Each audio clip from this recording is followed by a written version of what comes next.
Hey everybody, Chris Shipley with Shipley Pest Solutions. So today I wanted to talk about me removing this Bald Faced Hornet nest from this second story peak. And you can read in the description there, I guess this was about 30 feet in the air or so.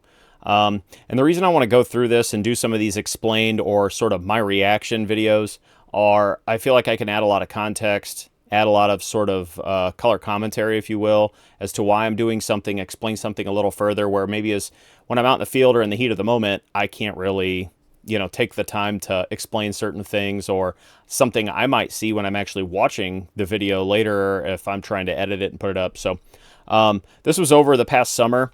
And I will go ahead and again, this is just our YouTube page here and videos. And so we'll go ahead and look at this. And so you can start to see it up top there. And so basically, whenever I show up to a house like this, we get a call, hornet nest. This was, I believe this was about in August. It might have been July, but I think it was August. This nest has probably been there or been growing for a couple months. These nests, so what will happen is these queens, the queens of all the nests, so your hornets, yellow jackets, any type of stinging insect that will build a social colony nest like this, they will overwinter in leaf litter, crawl spaces, attic spaces. That's what they're doing right now here in January. And then when it starts to warm up in the spring, April or so, they will start to come out, and that's where you'll get these queens starting to go around, and they'll look for overhangs like this. And a little bit of context here, what we're seeing, the side of the house here, is actually east facing. So that matters for a couple of reasons. For one, it's not getting direct wind. So when these queens are looking for suitable nesting sites in April and May, they're going to do a couple things. They're primarily going to be east or south facing nearly always because you're going to be out of the elements, so that wind, that direct wind that predominantly comes out of the west. And secondly, they don't have heating and cooling systems like we do in our houses. And so that sun is going to regulate that temperature incredibly, incredibly well for them. And so, and this is actually kind of true for a lot of social insects, ants especially. You will almost always see them set up on the south side of houses because of that sun temperature regulation.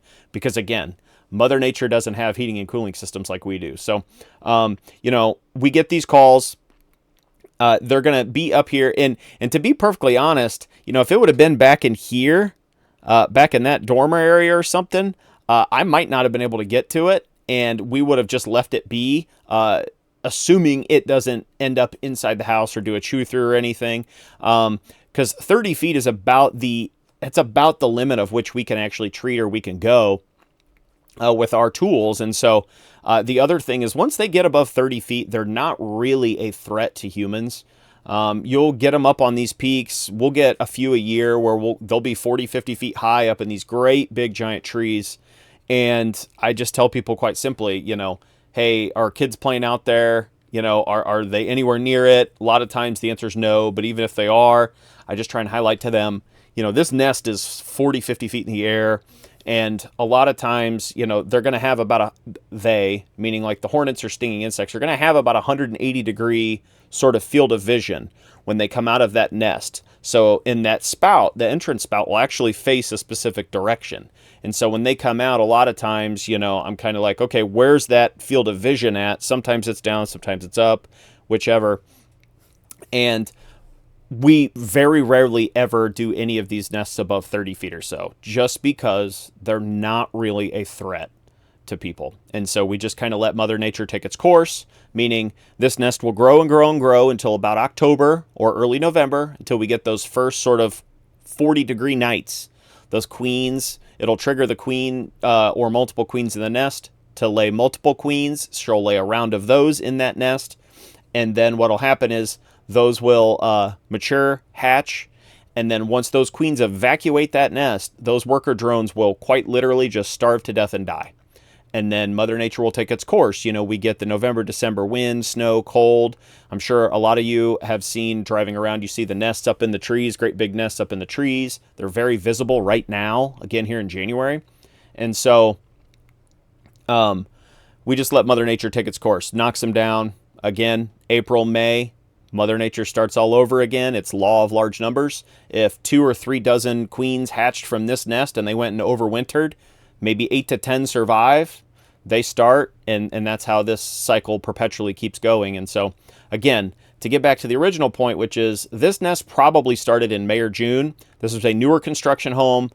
The construction crew was focused on finishing this house, and then we got a call when it was basically finished. They had just finished, I think, seal coating the driveway and garage entryway and everything, and they looked up and said, "Hey, what's this?" And so that's when we got a call. So that's when we come out, and then I show up and start recording. All right, so I have a hornet's nest, as you can see up in the peak there. Again, that's not full size. That's about halfway through the season. Hornets. I'm gonna guess that's about not quite 30 feet, but pretty close. I'm gonna guess it's 28 feet or so. Exactly. I agree with that. Pole, 28 feet. which will go about 24 feet, will just barely not reach it. That's how I made the educated guess. There's actually a stoop down here behind me that I was able to stand on and kind of reach up. So that's how I was kind of able to make that educated guess. We're going to use my new dust stick, which I don't necessarily like. Which I don't like using. By the way, the more extensions you put on, the less oomph you get when you pump the dust through. So I'm talking about when you sort of stack all of these. Let me grab some pens for an illustration. I'll be right back. Okay, so when you stack, so our bee sticks, they're very similar to this. So there's sections that clip together. And so you basically, I have a video on the channel if you want to look, but we clip them together. And one or two sections, and then you put the blower portion on the bottom, the compression part to pump. That's easy. You have, one, maybe no loose points for that air to escape. So as you stack these on, 3 sections, 4 sections, you have these little pinholes where the air can escape as you compress the compressor to push the air through the tube, which expresses the dust. And so that's what I'm trying to explain there. I don't like using 3 or 4 extensions because oftentimes it isn't as effective and it's kind of a pain in the butt. And so I always try and stay 2 sections if I can. When in doubt, we could always power spray it. And so I have a power sprayer in the back of my truck where I could just put it on pin stream, put the nozzle on pin stream, crank it up, and I can spray it and just break it apart. Much messier of a job, not as clean or efficient, but that's also a possible solution. Where you pump the air through to push the dust. So I don't like using a lot of the extensions, but in this scenario, we're going to have to. Now, if all else fails, I'll power spray it. My power sprayer can reach that no problem. Good plan, Chris. Saturate it, blow the nest apart. We can remove it that way, but I think I can do it with the dust. You can. I have faith in you. All right, I have my dust stick laid out here. So there, I'm going to go back real quick. All right. So this is the compression part I'm talking about. It's got a ball at the end with a tube, and you just compress it, and it pushes that air up through this pole. And that's what I was trying to explain with that amazing pen description there. Stick laid out here. So I've got all 4 extensions. And you'll see, yeah, there's all these extensions. So there's a seam right there. So you can see right there in the middle, there's a seam, and that's where they connect. But there's a pin, there's a push pin that connects them, and so air can escape there. So that's why I don't like using 3 or 4 sections. So I've got all 4 extensions on. And then this is the end, the dust portion. So this entire black box here, plastic box, contains the dust that we use. And I like to use dust. It's a desiccant, absorbs moisture, travels very well back into that void. You can see the nozzle, and so we always try and angle that nozzle as it shoots into the entrance hole of that nest. That entrance hole is going to be the most efficient means to interact with that nest because Mother Nature is very efficient. They don't work hard if they don't have to, and so blowing dust directly into that entrance hole disperses very, very well up into that. And as you'll see at the end, you know, they layer their nest. And so you're blowing that dust all the way up through. It's kind of like a skyscraper. You know, it's got multi-levels. It's tiered. And so you're trying to get dust all the way up there to kill them as quickly and as efficiently as possible. And, you know, I'm not trying to make them suffer. I'm not also trying to hug them to death. It is what it is. But we're just trying to do our job as efficiently as possible. Because they are a stinging threat. They're a threat to humans. And so, but this is what this canister is. And so we'll fill this with dust, and that allows us to disperse that. With my dust there at the end. And again, on the dust we use, it's a desiccant. So once it gets wet, it becomes inert. And I will just easy to clean up. So you don't have any long-lasting residue or so if we like that. if we get a little on the ground, we always carry extra water with us. We can clean that up relatively easy. To stand on some steps and reach up there. So you can see them flying around the entrance a little bit there. That's just their daily coming and going. Suited up. Gloves. So you'll see the top of that bee stick that I raise up there, and hopefully I have enough air to be able to pump. You'll probably hear that clicking that I can disperse into that nest. We'll let that dust disperse through the nest and kind of get through there. They'll come back, figure out what's going on, and they'll track it for us. And then I will probably work on cracking it open as well and leaving that exposed and leaving some dust there to help deter them from rebuilding and for sure kill the rest of that nest off. Nothing like a close-up of your aging face and facial hair, right? Again, just giving you a clear plan. Most of you don't know what's going on. I'm just trying to explain to you. This is how I teach people, and I'm just sharing that with you. This is my plan. This is what I'm going to do. It doesn't always go that way, but it goes that way a lot. And so just our standard protocol on what we do. Again, they've affixed this, so a little bit of clarity on this, how they build that nest. This this nest is wood pulp, and I think I explained this at the end of the video. It's wood pulp, and all they do is they take their mandibles and they'll chew on things like decking, fences. They prefer a lot of loose, easier softwood, so wood that isn't painted or sealed. And they'll mash that up, literally just mash it up, and they'll come back and then they regurgitate it onto the nest. And so I think I show at the end here, you can see the sort of striations from each of these individual hornets building this nest. And it's literally just mouthfuls of regurgitated wood pulp with that, and it just sticks and adheres to that. And it really speaks to the marvel of really nature, but how they're able to do this together and communicate to build a nest, whether it's innately, whether they communicate, however they're able to do this in a manner that encases and protects the larva, protects their nest, but also they're almost always a perfect, sphere, bowling ball like this, and nearly waterproof. So this is where a lot of people don't succeed when you just go to whatever department store, big box store, and you buy your, Bob's Big Bug Stinging Bad Killer juice, and you spray these guys. This is waterproof on the outside because it's wood pulp. And so that's why you always have to say what I say is crack the coconut. If you crack this open, if it's low enough hanging on a tree and you can crack it with something, and then spray it, completely different story. Then you're getting directly to the heart of the nest, the larva, most likely the queen and the workers, and you will kill that nest. But if you're just spraying the outside of this, you're just going to kill the workers. You're going to irritate them and make them very, very angry. And there's a chance you'll get stung. So here I'm getting set up, getting ready to dust it. And this is actually pretty hard. These dust sticks, you put 3 or 4 extensions on them. They weigh a fair amount, and you can see it kind of wobble and shake. You're holding a 20-some foot pole, and I'm trying to hit probably a 50-cent piece size hole to be able to disperse that dust there. So keep in mind, I have a bee suit on, so I've got a mesh netting in front of me. I'm trying to look with the sun to try and line it up as best I can. So I'm making sure that my first shot that I get here is good, because if not, you can do yourself a lot of disservice. You hear that clicking. That's me again dispersing that, and that's pushing that air up through the pipe to disperse that dust. There I'm trying to get it around the entrance.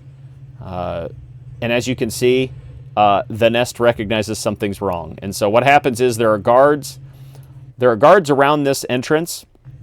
And the moment you do this, they set off the alarm pheromone, the alert pheromone, and that tells everybody else, hey, intruder, intruder, all hands on deck, what's going on? And then I've also disturbed the nest on top of it. And so now they're all trying to fly around, figure out what's going on. What just happened? Why is the nest blown apart? And they're also freaking out because now they have a desiccant on them. They're trying to clean that off. They need to be very clean to fly. So a lot of times they'll actually physically ingest that dust as they try and clean and preen themselves. And so you'll see many of them I always call them like flying snowmen. As you can see, I've successfully dusted that nest. I've cracked it open a little, but not as much as I'm going to. What I'm doing is I'm letting that dust sort of do its thing, and as the workers kind of come out and figure out what's going on, because their nest has been disturbed, they've triggered the alarm bell, and they're trying to figure out, okay, who do I sting? What's going on? Who's the threat to the nest? And they're flying around not finding anything, but in the meantime, they're also getting that dust on them, and they're kind of panicking, and many of them have already flown off. And so... Also, I remember, funny thing here is to the north of this house, so it'd be to the right, camera, there were landscapers, and to the left, there were people working on the neighbor's garage. And so I'm also doing this in the middle of the day. Had this been lower, I would have let the landscapers know, and I've done this many times, if they're landscaping right along the property edge or something, hey, I'm going to kill this nest. Do you guys mind taking a 20, 30-minute break? Or sometimes if there's a whole crew out and they've got machinery and everything, I'll just talk to a foreman or talk to somebody, say, hey, I need to remove this. What time are you guys done? And they'll say, oh, we're done at 4 o'clock. Okay, I'll be back about, 3:50, 4 o'clock. And then I'll respect your time, and I'll get this taken care of that way, because these guys will be agitated and irritated for quite a while, because you have in a nest, this one isn't as big, but you can have hundreds of these workers, and as they're coming and going from foraging activity throughout the day, they come back and their nest is just destroyed or gone. They sense that danger pheromone. They're just going to be angry at everything. And so an innocent landscaper, 10, 15 yards away could end up getting stung just because I've removed this nest. And so we always try and work, the other service businesses with a lot of respect with them and communication. And because, we're all just out there to do the same thing. And a lot of times they appreciate us getting rid of these so they don't find them, because they'll find these as well on accident, whether it's in bushes or in the ground later in the season when they're re-landscaping, and so they understand. And so this one was high enough. I didn't notify anybody. I figured we would be fine, but I was also standing there, so if something did go sideways, I could quickly tell people, hey, my bad, because you guys take a break for like 10, 15 minutes while I get this sorted out, because they will calm down, and many of them will die once they get that dust on them. And to those of you wondering, well, why can't you just kill them right away? Again, being this high, it's very limited on my tools, efficiency, and what I can do here. And so I'm, again, going in it, about it the most efficient manner, which is to disperse that dust in there, which is going to kill the workers, kill the foragers coming and going, and get rid of those queens and everybody else, which are the big, big threat immediately as they immediately evacuate that nest. And so if it's lower, yeah, you can clip them off a branch, you can take them, you can eliminate most of them. If it's at night, you can do that. There's a lot of popular YouTube channels for that, but that's not me. This is my career, this is my profession, so I need to be efficient, professional about it, and kind of help ensure not only my safety, but everybody else's safety around me. We have many that are over sidewalks, near public areas, schools, playgrounds, and so, it's really our responsibility to do these in the safest and most efficient manner. I will let them settle down a bit here, and then I will scrape what I can off the top of that. And then again, I will leave a little bit of dust on the top there to deter any of the workers that are out foraging right now. When they come back, they'll be forced to interact with that dust, get that on them, and it will kill them as well, and so they won't be able to rebuild this nest. One of the unfortunate things that happens is when they attach a nest like this to an eave or a soffit area, it is nearly impossible to get all of that residue off. This is a new construction home, and so I will try and scrape it as best as I can, but a lot of times it's just time, weather, rain, to wear that paper mache down. It's just wood, mashed up wood pulp that they use to put back on there and build that nest. And so it will just take time and rain, and naturally that residue will wear off. But again, I'll scrape and remove what I can. So just explaining here, and I think I get my scraper pole out here. All right, now that they have settled down quite a bit, now I will use my dusting tool to go up there and really break it apart, really expose it, and then put a little bit of dust on there, and we should be good to go. So again, I was explaining, you know, when they regurgitate that wood onto that and it's fixed, so actually you can see there that yellow cap. I've put the yellow cap back on my duster because I'm just using it as a scraping tool. I have a scraper, but it was a couple inches short. And so I put the yellow cap on there as to not clog my dust tip. So that's why that yellow cap is on there. And then I'm going to dust again.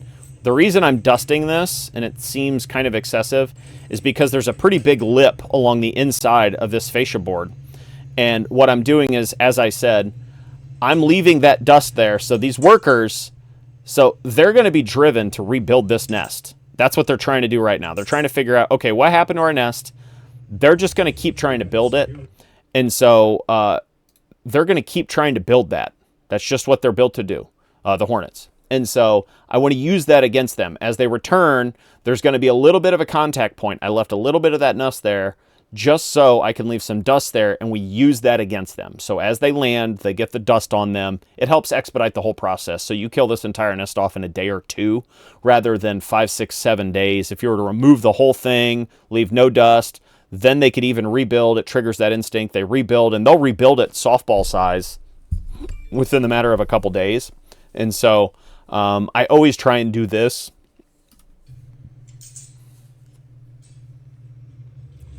All right, so here we have our hornet nest remains.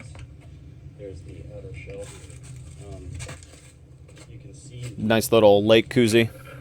different levels. This is the lake house, so there's a lot of beer koozies. Do you guys call it koozies, coolers? I've heard everything for the beer can insulators or beverage can insulators. And here you can see these striations beautifully. So you can see this green, you know, it's probably taken from literally a painted or stained piece of green wood. Darker brown, white, gray. You can see these striations beautifully. And again, this is literally one hornet as they're coming through. They've mashed up a bunch of this wood, and then as they regurgitate it, that's what creates that line, and that's why these lines exist. So it's whichever piece of wood, and I've seen some beautifully bright red ones, orange ones, depending on whatever their source wood is. I've seen some crazy colors, blue. I've seen, you know, some white ones that have had a lot of white in them. But again, a lot of that is, it's more untreated, stained, or weathered wood where the seal has gone bad and they can easily just mash that up. Again, Mother Nature doesn't work hard if it doesn't have to. And so, but this just highlights beautifully what I was talking about and literally how they regurgitate and put a nest together.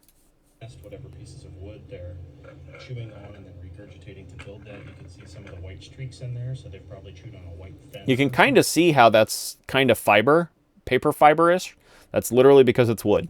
And this is why you see wasps, hornets, and things like that. Here you can see all these different pupa, larva stages, some of them getting ready to emerge. And this is why when you just spray the front of that nest with Bob's Super Killer Stinging Bug Juice from whatever big box store, you're just going to kill the workers that are sitting at the entrance. And there's dozens more that are going to hatch within the coming days. And it seems like, you know, you can never get rid of them. We always get these calls. Oh, I've used 4 cans, you know, of Super Bob's juice and I can't get rid of them. This is why. Because essentially, there's just going to be a never-ending supply of them until it freezes here in northern Indiana. So the queen and or queens will just literally keep laying the larvae and keep hatching them. That around your decking, they're going to chew up any of that wood that they can easily chew up off of there. So if it hasn't been treated or painted or sealed or anything, it's easy for them to mash that up, chew that up, and then regurgitate it back on to build a nest. And then obviously there's all the larvae inside there that. If I could focus. I'm trying to get better on filming this. There you can see them beautifully. So these are about the size of, if any of you have ever fished or anything, they're about the size of a bee moth, but a little larger. And you know, Mother Nature's crazy. That's one of those things that I've done this for right around 20 years now. And but yeah, these are about bee moth size to give you an idea. They're wiggling there, so because the other ones will feed them, the workers will feed them. Thank you so much for watching. I really appreciate everybody. My bald head. Remember to like and subscribe. I'm going to continue making videos. I'm very passionate about pest control. I enjoy answering questions as well. So please remember to drop some comments, and I will keep the videos coming. Thank you. So that's the first one. So hopefully you guys enjoyed that. You know, I'm going to keep doing these. I like the idea of adding some color, adding some explanation to a lot of these. If you guys like these, please like, comment, subscribe. I'm going to keep doing them anyways, I guess. So might as well come along for the ride. And please ask questions. Let me know how I can do better. Trying to get better at filming this year. I'm going to try and get better at filming a little better. Be able to provide some really up close thing, you know, maybe just get some better shots of things to really just show you kind of what we do. And not only that, it really just highlights kind of how amazing nature is. You know, I'm not, you know, this is my profession, and I really like it. We help people, especially in this situation. Stinging insects are a health risk to humans. And so this is one of those things, you know, roaches, health risk to humans, bed bugs, health risk to humans. And so we do a lot of work to help keep everybody healthy, clean, and as we live in their world, they live in our world. And so we have to, we're cool with them living high up in trees and out in nature, but when they kind of get close to humans, sometimes, you know, that's when we have to intervene, and we have to do what we have to do. So hope you guys like this. Please like, subscribe. I appreciate it. Thank you.